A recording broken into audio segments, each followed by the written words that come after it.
Okay, tulad itong una nating istorya, kumbaga si estudyante, repeater. Same lang.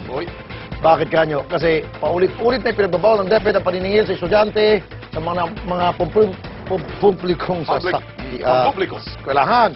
Pero tuloy-tuloy pa rin at walang kadala-dala itong ilang mga eskwelahan. Actually, ang nangyari nito, Tolben, ginagamit nila yung pangungutong sa mga public school front yung tinatawag na voluntary donation. Nako, alam ba na DepEd yan? Alamin natin. Si Miss Grace Ramos, pinapahanap niya pa ako ng 650 ngayong linggong ito. Bago ko daw i-enroll yung anak ko. Na naka-implement sa batas na walang bayad ang public school, di gawin na po nila para naman makatulong sila. Ilan lang ito sa mga hinaing ng mga magulang sa San Fernando, Pampanga. Kagaya ng 42 anyos na si Aling Cecilia. Paglalaba lamang ang ikinabubuhay. Kaya iniasa sa pampublikong paaralan ang edukasyon ng mga anak. 3 sa kanyang 7 anak ang pinag-aaral niya sa San Agustin Elementary School sa San Fernando, Pampanga. Kaso, tuwing enrollment, may malaking problema si Cecilia. 300 pesos times 3 ang kanyang kailangang idalhensya para pambayad sa Parents and Teachers Association. Magbabayad din ako ngayong buwan na ito. Yung pong mga gamit nila, inutang ko lang eh. Kinumpirma mismo sa amin ng San Agustin Elementary School Principal na si Mrs. Grace Ramos ang patakaran ng kanilang eskwelahan. Yung ibang mga operating expenses po ng school, nagagaling po yun. Bali, donation po ng mga parents. Yung kaya lang po nilang ibigay yun.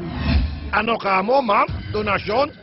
Bakit ginawang compulsory ito tuwing enrollment? Hindi po yata malinaw sa mga magulang kung para saan ang kotong, donation! Hindi kasi kami binibigyan ng resibo, wala kaming resibo, so hindi ko alam kung yung mga binabayaran ko, kung ano yon. Kasi Ayon sa DepEd, bawal ang anumang paniningil o bayarin sa mga public school mula kinder hanggang grade 4. Pagdating ng grade 5 hanggang 4th year high school, pinapayagan na ang pangungulekta ng bayarin tulad ng Red Cross, Anti-TB Fund, at Boy at Girl Scout fees. Pero, paglilinaw ng DepEd, voluntaryo pa rin ang mga ito.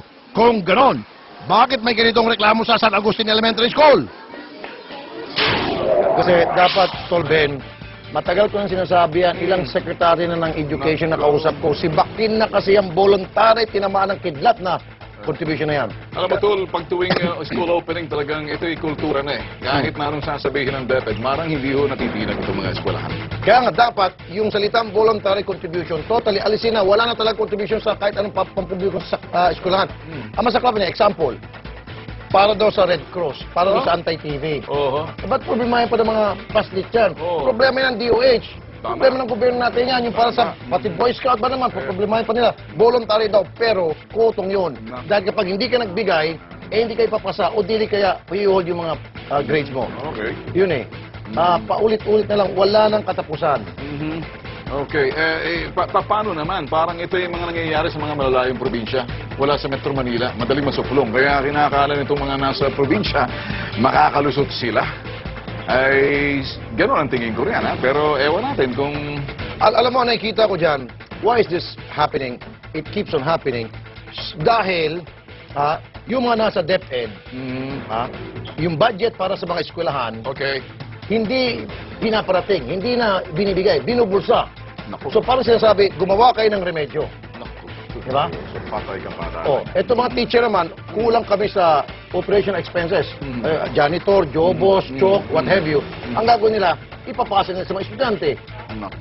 Na supposed to be dapat budget yung galing sa DepEd. Kaya siguro tumatahimik na at pinapabayaan na lang ng mga taga-DepEd, yung opisyal sa DepEd, yung matataas na opisyal, yung paghihingi sa mga estudyante sapagkat sila mismo gumagawa ng pangungutong din. Kinukutungan nila yung budget para sa mga eskwelahan at yung eskwelahan na nawawala ng budget, kinukuha sa mga estudyante.